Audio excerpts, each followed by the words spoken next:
Capítulo 8. Ainda que eu andasse por veredas tortuosas, Deus me procurava. Ainda que eu andasse por veredas tortuosas, Deus me procurava. Eu preparava o caminho à graça por serviços de caridade natural que, por inclinação de minha índole, não raras vezes prestava. Às vezes, atraía-me Deus para uma igreja. Lá eu sentia certa nostalgia, quando cuidava de minha mãe doente, apesar do meu trabalho no escritório durante o dia, e sacrificava-me realmente um tanto. Atuavam sobre mim poderosamente essas atrações de Deus. Uma vez, foi na capela do hospital, aonde me levaste no tempo livre de meio-dia. Fiquei tão impressionada que me encontrei a um passo apenas da minha conversão. Eu chorava. Em seguida, porém, vinha o prazer do mundo derramar-se como uma torrente por sobre a graça. Os caminhos aforaram o trigo. Com a explicação de que religião é sentimentalismo, conforme sempre se dizia no escritório, lancei também essa graça como outras debaixo da mesa. Repreendestes-me um dia que, em vez de genuflexão, fiz numa igreja uma ligeira inclinação de cabeça. Tomastes isso como preguiça e não parecia suspeitar de que já então eu não acreditava mais na presença de Cristo no sacramento. Agora creio nela, porém só naturalmente, como se acredita em tempestade, cujos sinais e efeitos se percebem. Nesse interim, havia me arranjado eu própria uma religião. Agradou-me a opinião generalizada no escritório de que após a morte a alma voltaria para este mundo em outro ser e passaria por outros e mais outros seres numa sucessão sem fim. Com isso, liquidei o angustiante problema do além e imaginava tê-lo tornado inofensivo. Por que não me lembraste a parábola do gozador rico e do pobre Lázaro, em que o narrador Cristo, imediatamente após a morte, mandou um para o inferno e o outro para o paraíso? Mas o que terias conseguido? Nada mais do que com tuas demais palavras beatas. Aos poucos eu própria arranjei um Deus, bem privilegiado para se chamar Deus. A mim, bastante longe para não me obrigar a relações com ele, assaz confuso para se transformar à vontade e sem mudar de religião, num Deus panteístico ou até tornar-me orgulhosa deísta. Esse Deus não tinha um céu para me galhardear, nem inferno para me amedrontar. Deixei-o em paz. Nisso consistia a minha adoração a ele. No que se ama, acredita-se facilmente. No curso dos anos, tinha-me eu assaz persuadido da minha religião. Vivia bem com ela sem que ela me incomodasse. Só uma coisa lhe teria quebrado a nuca. Uma dor profunda, prolongada. Mas este sofrimento não veio. Compreende agora? A quem Deus ama, ele castiga. Capítulo 9. Deus toma tudo mais a sério do que os padres.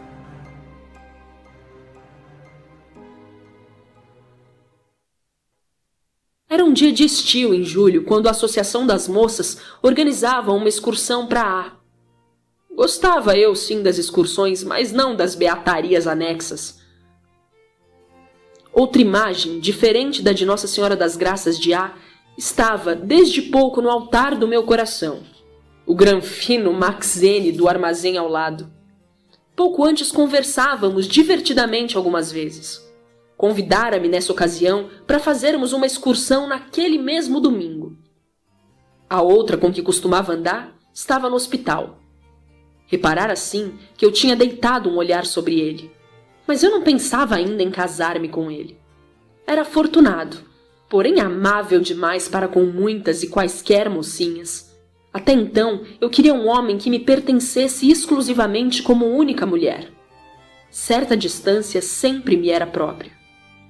Nessa excursão, Max cumulou-me de todas as amabilidades. Conversações de beatas é que não tivemos como vocês. No outro dia, no escritório, repreendestes-me porque não vos acompanhei até A. Contei-te os meus divertimentos domingueiros. Tua primeira pergunta era: estivestes na missa? Louca! Como podia assistir à missa desde que combinamos a saída para 6 horas? Lembras-te ainda que juntei excitada? O bom Deus não é tão mesquinho como os vossos padrecos? Agora, cumpre-me confessar-te que, apesar de sua infinita bondade, Deus toma tudo mais a sério do que os padres.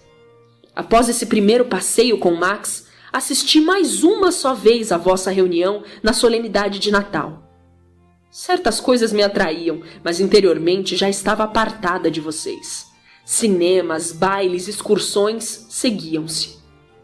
Brigávamos às vezes, Max e eu, mas eu sabia prendê-lo sempre a mim. Muito desagradável me foi a rival que, de volta do hospital, se comportava furiosamente, propriamente a meu favor. Minha calma distinta causou grande impressão a Max e obrigou-lhe, afinal, a decisão de me preferir. Eu sabia denegri-la, rebaixá-la, falando com calma, por fora realidades objetivas, por dentro atirando peçonha. Semelhantes sentimentos e insinuações conduzem rapidamente ao inferno. São diabólicos no verdadeiro sentido da palavra. Por que te conto isso? Para constar como fiquei definitivamente livre de Deus. Para esse afastamento, não foi preciso que eu chegasse com Max muitas vezes às últimas familiaridades. Compreendi que me rebaixaria aos seus olhos se me deixasse esvaziar antes do tempo. Por isso me retinha, vedava. Realmente estava eu sempre pronta para tudo o que achava útil. Cumpria-me conquistar Max. Para isso, nada achava caro demais.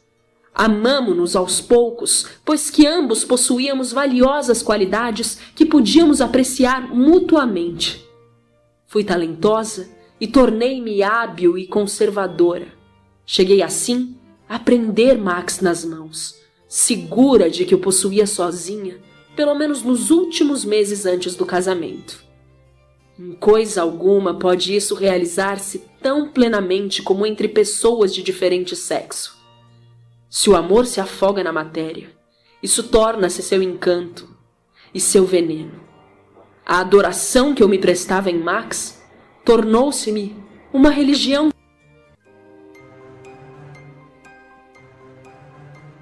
Capítulo 10. Um casamento indigno e no pecado.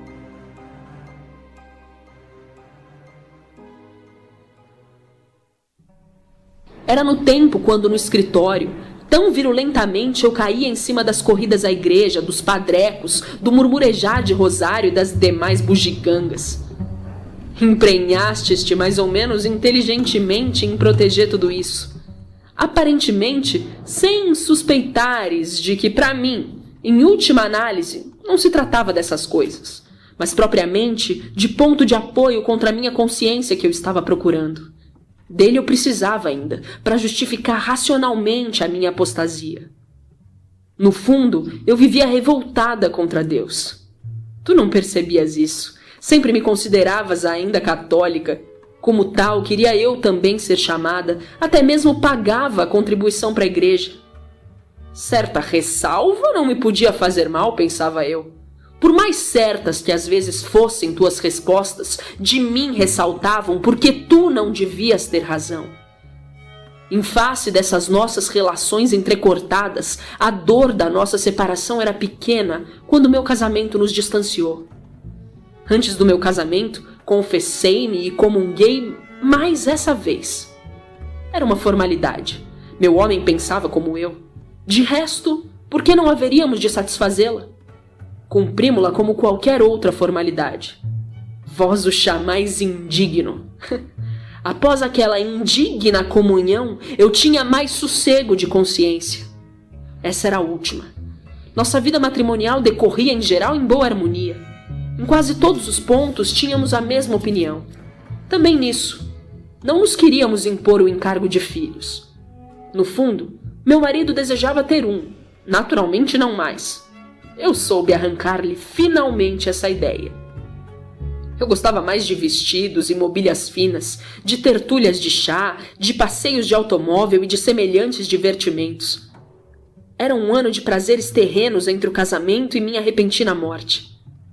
Cada domingo passeávamos de automóvel ou visitávamos parentes do meu esposo. De minha mãe eu me envergonhava então. Esses nadavam bem como nós, na superfície da existência. Interiormente, porém, nunca me sentia deveras feliz.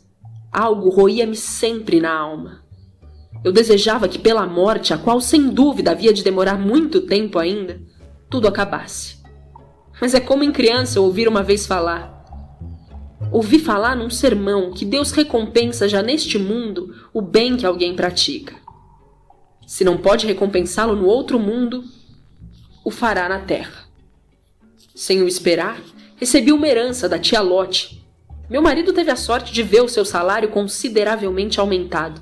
Assim, pude instalar mimosamente a nossa nova casa.